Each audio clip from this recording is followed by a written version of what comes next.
যতভাবে তাড়াতাড়ি করব কিছুতেই তাড়াতাড়ি হয় না। কেন এই কথা বলছি বলো তো? এই দেখো, আজকে সকাল সকাল তাড়াতাড়ি করে স্নান করে নিয়েছি। যদিও এখন খুব সকাল নয়, এতক্ষণে কিন্তু অর্কিতের বাবা ডিউটি বেরিয়ে গেছে। তার মানে বুঝতেই পারছো খুব সকাল নয়। তবে যেরকম অফিস টাইম হয় 10টা 5টা কিংবা 11টা, এরই মধ্যে আমার স্নান টান হয়ে গেছে। তো যাই হোক, স্নান টান করে চলে এসেছি এই যে বারান্দায়। বারান্দা থেকে কিছু ফুল তুলে নিলাম। আর আমার তো এই বারান্দা থেকে দেখেছো, এই দেখো কি সুন্দর, বারান্দা থেকেই আমার কিছু কিছু ফুল আমি প্রায় অনেকটা ফুল আমি বারান্দা থেকে পেয়ে যাই। যেহেতু গাছটা একটু বড় হয়ে বারান্দা ছুঁই ছুঁই হয়ে গেছে। আর এই দেখো কত ফুল হয়েছে, টগর ফুলও আছে, সেইগুলো সকালবেলা এমনি গিয়ে তুলে নিয়ে এসেছিলাম। ওগুলো তো আবার বারান্দা থেকে আসে না। আর এই যে সব ঠাকুরের বাসন মেজে নিয়েছি। তাহলে আজকে এই ব্লগটা এখান থেকেই শুরু করব। ব্লগার জয়িতা চ্যানেলে নতুন ব্লগে স্বাগত জানাই সবাইকে। সবাই কেমন আছেন? আশা করছি সবাই ভালো আছেন। তাহলে চলুন। আজকে তো বৃহস্পতিবার, প্রচুর কাজ আজকে সকাল থেকে। আর ঠাকুরের বাসন মাজা হয়ে গেছে, সেটা দেখিয়েছি। ফুল তোলা হয়ে গেছে, আর কিছু ফুল কিনেও নিয়ে এসছে। তো ব্লগটা এবারে শুরু করি। সবাই সাথে থাকো, পুরো ব্লগটা জুড়ে থাকো। কেমন লাগছে অবশ্যই জানিও। তাহলে আর তোজো তো স্কুলে চলে গেছে, মানে অর্কিত। আর অর্কিতের বাবাও ডিউটি গেছে, সে তো ভীষণ ব্যস্ত, সে তো আগেও বলেছি।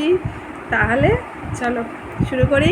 সবাই সাথে থাকো, পাশে থাকো, ব্লগ জুড়ে থাকো। আশা করছি তোমাদের খুবই ভালো লাগবে। আর আগের ভিডিওতে বলেছিলাম না শরীরটা একটু খারাপ, আর এই ভিডিওতে জানাচ্ছি আমার শরীর এখন অনেকটা ভালো আছে। কারণ কি বলো তো, দুঃখের কথাটা বলবো সুখের কথাটা বলবো না, এটা কি কখনো হয়? সুখ দুঃখ মিলেই তো আমাদের জীবন, তাই না? ভালোটা যেমন আছে মন্দটাও তার পাশাপাশি আছে।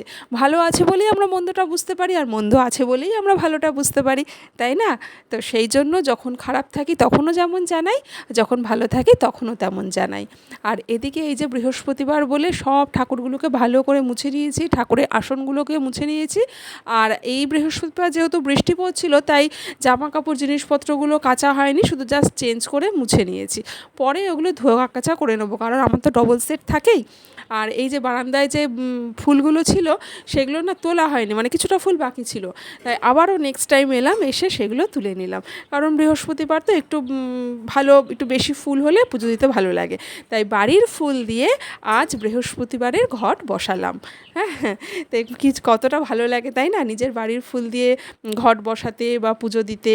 সত্যিই খুব ভালো লাগে। যাদের বাড়ির ফুল আছে তারা তো ভালোই ব্যাপারটা বুঝে যাবেন, আর যাদের নেই তাদেরও অনেকটাই বোঝার, তার কারণ থাকলে যে কতটা ভালো হতো তারা তখন সেটা মানে উপলব্ধি করেন। তবে এখন তো বাড়িতে বাড়িতে টব গাছ হয়ে গেছে, টবের অনেক ফুল হয়ে গেছে, কিছু না কিছু ফুল ঠিকই পাওয়া যায়। তবে যাই হোক, ফুল থাকুক না থাকুক, আসল হচ্ছে মনের ভক্তি, মনের শান্তি, সেটাই হচ্ছে আসল ব্যাপার। হ্যাঁ, ফুল তো জাস্ট আমাদের একটা মনের স্বাদ পূরণ করে। আর এই যে ঘট বসাচ্ছি, ঘটে আমি হচ্ছে একটা তামার পাত্রের উপরে ঘটটা বসাই, তো তাতে একটু আতপ চাল দিয়েছি, 1 টাকার কয়েন দিয়েছি, আর একটা হলুদের গাঁট দিয়েছি। আর ঘট হচ্ছে জল ভরা ঘট, তার মধ্যে একটা হর্তকি, একটু গোলাপ জল, একটু দূর্ব, একটু ফুল, আর একটা ফল দিতে হয়। এইভাবে আমি এই যে ঘরটা বসিয়ে নিলাম। আর কি অপূর্ব সুন্দর দেখতে লাগছে দেখুন, যেন একবারে ফুলের সমাহার, স্বর্গের মতন লাগছে, তাই না? আর এই যে বাড়ির গাছের ফুল দিয়ে বৃহস্পতিবারের ঘট বসালাম। কেমন হয়েছে অবশ্যই জানাবেন। ধে রে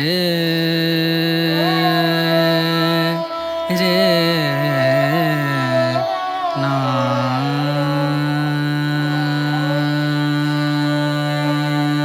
এটা হচ্ছে বৃহস্পতিবারের ভ্লগ। আর এই আজকে তো অর্কিতকে স্কুলে আনতে যাবো, তারপর কালকে শুক্রবার, কালকেরও স্কুল আছে, তারপর শনি রবি সোম 3 দিন ছুটি আছে। আর এবারে রোববারে কিন্তু একটা ভ্লগ আসবে, কিন্তু ভেরি ইন্টারেস্টিং ভ্লগ। মানে এরকম ভ্লগ আগে কখনো হয়নি, দেখতে কিন্তু ভুলবেন না কেউ, ভীষণ ভালো একটা ভ্লগ আসতে চলেছে। আর এই যে তারপর সব গ্রসারি আইটেমগুলো আমি সব বক্স করে রাখছি।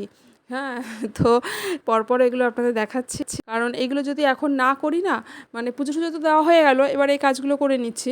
আর এগুলো যদি এখন না করি, তাহলে আজ করব কাল করব করে করে না ওই ড্যাম্প হবে, ওখানেই বসে থাকবে, ওখানেই পড়ে থাকবে।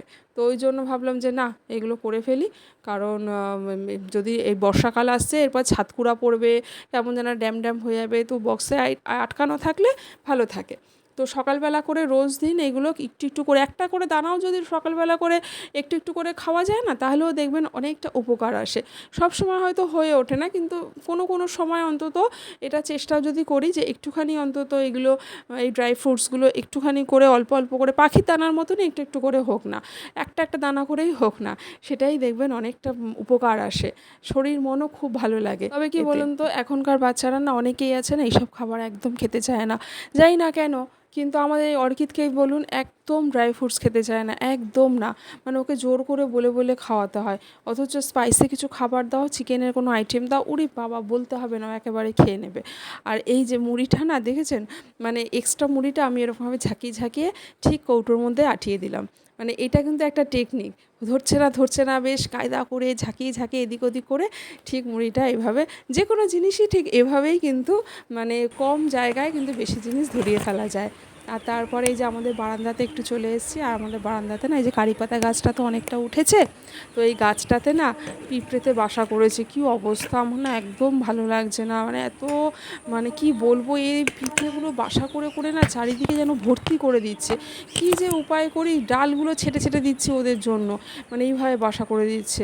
এই যে বাসাটা করেছে এই যে, তো ওই যে আমি তাই কিছুটা ডাল না ওখান থেকে ছেটে দিয়েছি, তারপরে এর সাথে খেতে বসলাম। এরপরে দুপুরের খাওয়া এর সাথে ব্লগ শেষ করছি। খেতে এই যে পুঁই শাকের তরকারি, এই ডাটাটা রেখে দিয়েছি, আর ডিম দিয়ে অমলেট দিয়ে ঝোল, আর তরকারিটি প্রায় খাওয়া হয়ে এসছে।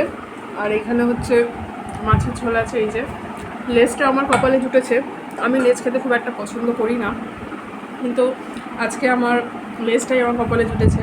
তো যাই হোক, একটু তো অ্যাডজাস্টমেন্ট করতে হবে, সবসময় সব কিছু সমান হয় না, স্যাক্রিফাইস তো করতেই হয়। মানে সাধারণত তোজোর বাবাই আর কি লেজটা খেয়ে নেয়, তো আজকে লেজটা আমার কপালেই জুটেছে। ঠিক আছে,